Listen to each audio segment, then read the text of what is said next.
My peeps, we back with another one. So this one's a little different. A lot of my friends and family are considering joining the Soldier's Creed. The Soldier's Creed. I am an American soldier. I am an American soldier.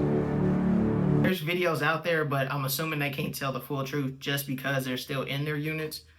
But I'm out. I think I'm entitled. You want answers. I want the truth. You can't handle the truth. So this is nothing but the straight truth about the pros and the cons. Some of these you probably heard. A lot of these you probably haven't heard. So I'm gonna start with the pros just so y'all don't think I'm just bashing on Army. The first pro being how many jobs they offer. Now, the jobs can range from you being in the field all the time to you being at the desk all the time, or a mixture of both. Working in the kitchen. Like, I believe they have the most jobs in the military. If I'm not mistaken. I don't think no other branch got more jobs than the Army. So that's the first pro. The next pro, you can either be full-time or part-time. Me personally, I did part-time. I was doing this straight for college benefits and don't regret it. Depending on why you're going in, you may want to go active or you may want to go guard. But if you're doing it for college benefits, I highly, highly, highly recommend going guard first, just because I believe you get more benefits too, but you may not. They may still get the same, but you get to focus more on school if you go guard first and then get your degree. Then you can go over into the active side and commission. Like, that's my advice. I highly, highly recommend that way. Unless you got like a long degree path, then do what you do. But that's my advice. Next, steady income. Who doesn't want a steady income? That's why a lot of people join, just so they can have that steady flow of money coming in. Make a lot of money. Yeah, I do all right for myself. I'm trying to put it together. Nice car. We live in the same building. I'm not understand how much money you make. I don't know, 70,000. It's not rich money or like well-off money, but it's enough to keep you on your feet. And the higher you up in rank, of course, the more you get paid. Or if you're an officer, so if you have a college degree, that's well-off money. Okay, you making a pretty penny if you commission or even be a warrant officer. As long as you're just not a regular like non-commissioned officer, then you're good. So the next pro, experience. Now, it all depends though, because like I started off as infantry, and like what does that transfer into like in the civilian world?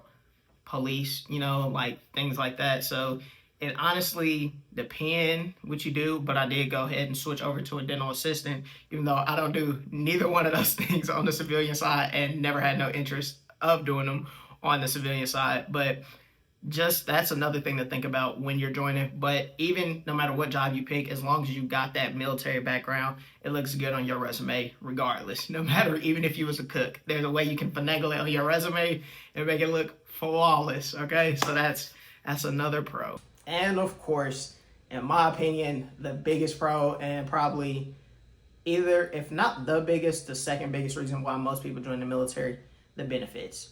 The benefits, you cannot argue with them. Like, they're top line. Like, I wish I could keep my benefits, but, got out after 6 years. So I only kept like one benefit, I think maybe two. GI Bill would be the second. But the other one is your VA home loan.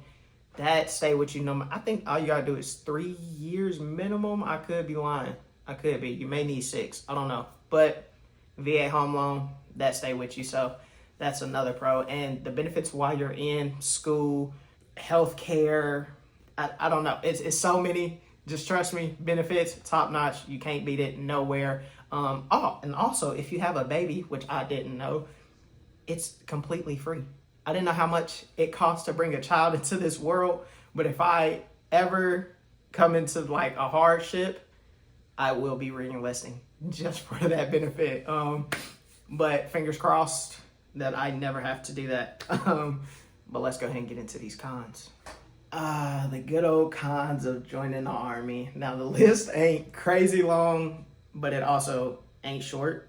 But I'll start with the number one reason why most people get out of the Army, and that's because of their leadership. Like, their leadership will just not want them to excel. They're just too hard on them, you know, just not thinking like we regular people, like their rank gets to their head and that by far kills the whole thing.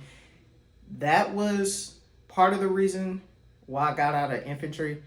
My leadership, the rank system, it was horrible. Like, no matter what rank they was, even if they was only one rank above me, it was, their ego was just too big. Oh my goodness, and I couldn't stand it. So that's one reason. Now this con, it could be a pro, could be a con, but of course leaving your family. Now some people may be like, oh, that's sweet, that's exactly why I'm joining. That may be your pro, but as much time as you're away from your family, that can weigh on you. And even with the guard, like, I got activated so many times while I was in college, and then just back to back, like it was weighing on my grades. Like I could never just focus a semester on school, because many and activated is basically like a deployment, but on the state side. Like for example, I went to, when the riots happened at the Capitol, I was there, and of course I had school coming up, and it was the start of the semester, so that threw my whole semester off. And it just kept happening. Like the riots, everything kept getting activated. So that's another con for you. The next con wraps back into the benefits. If y'all remember me saying, you keep some, but you don't keep a lot.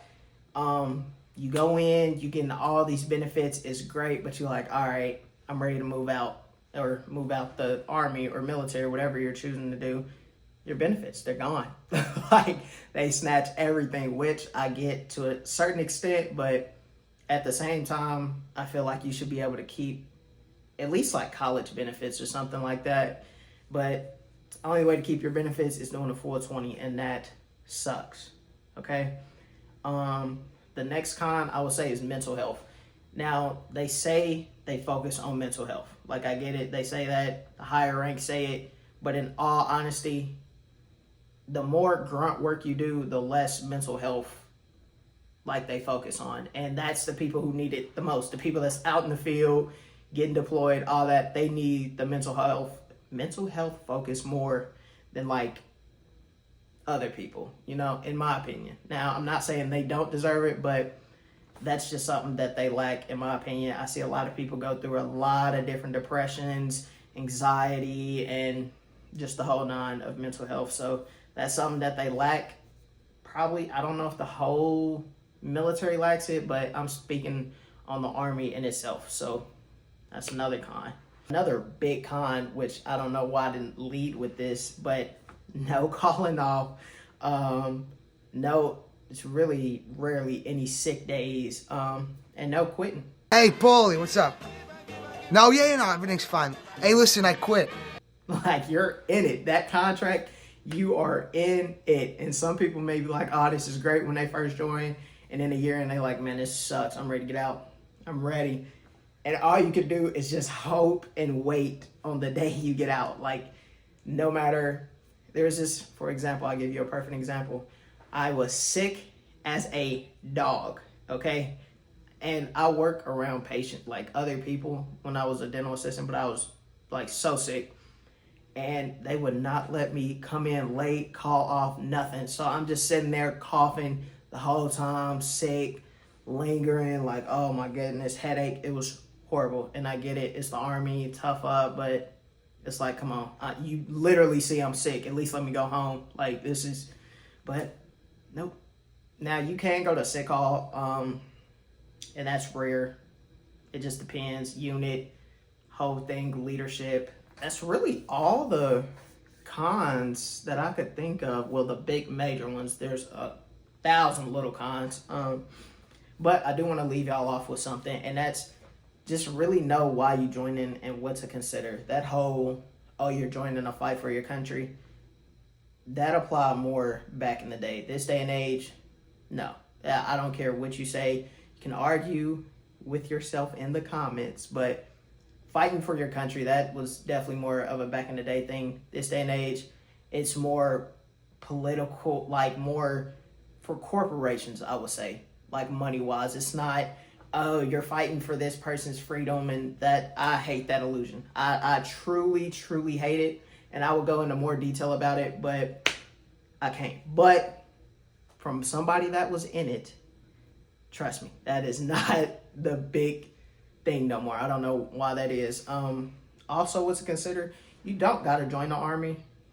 I recommend, just for people that's like really, really on the edge and like nervous about being in the field and deploying to war and all that, I recommend the Air Force. That's what I recommend everybody first. I say look into both, but definitely just check out the Air Force, because we call it the Chair Force for a reason. No disrespect, but chill time. I wish I would have joined, but you'll have a much better experience. They have the highest retention rate in the military, so that tells you all you need to know. The people that's in it love it. And my last thing that you should honestly consider, just really know what you're doing it for. If you really want to do it for, let's say, to build your family a better life, let's say you got kids or something, or you about to have a wife, or, it's a great experience. Just know what branch you're joining, because that will also depend on how much you get deployed. So just really take a deep dive into the jobs, branch, benefits, because different branches offer different benefits. So just make sure you do your homework before you actually sign that dotted line and serve the country. But I say all that to say this: whatever you do, enjoy your decision, enjoy life, and make the best of it. The military isn't terrible. Leadership can be, but it's not all bad. I enjoyed my last 3 years. First 3 years, hated, but the last 3, loved it. But that's all I got for y'all. Until the next one, peeps. Peace.